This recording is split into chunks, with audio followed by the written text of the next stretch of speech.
संख्यावाचक आणि क्रमवाचक संख्या शिकलोय की नाही, त्यावर आता आपण प्रश्न तयार करायचे। त्यासाठी आपल्या समोर काय आली बघा, एक आगगाडी आली आहे आणि त्या आगगाडीत कोण कोण बसलंय रे, प्राणी आणि पक्षी बसल्या। आता त्यावरून आपल्याला काय बघायचंय, प्रश्न बघायचे। त्या प्रश्नांची तुम्ही उत्तरं द्यायची। बघा ही आगगाडी आली आहे, त्या आगगाडीत किती डबे आहेत? 11 सांगी सांग। 11 डबे आहेत। प्राणी बसलाय हत्ती। कोणता प्राणी आहे?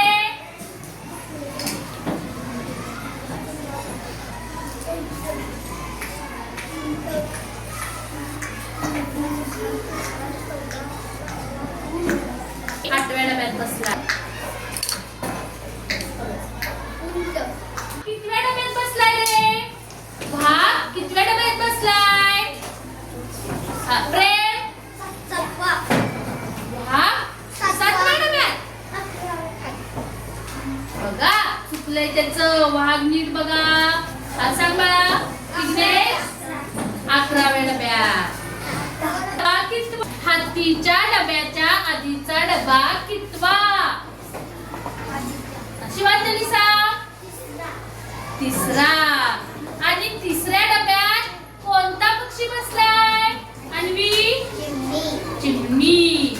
अशा प्रकारे बघा ही ट्रेन आली, त्यावरून आपण काय बघितले, हे प्रश्न तयार केले आणि प्रश्न तुम्ही उत्तर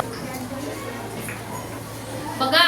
ही आपण प्राण्यांची ट्रेन बघितली, त्या ट्रेन वरून प्रश्न आणि उत्तर तुम्ही छान सांगितली। आपण संख्या सांगताना काय म्हणतो रे, 1 2 3 4 5। मग आपण आज काय शिकलो, तशाच या संख्या कशा शिकलो, म्हणजे पहिला, दुसरा, तिसरा, चौथा, पाचवा, 6वा, ह्या काय आहे, क्रमवाचक संख्या। सगळ्यांना कळाल्या का?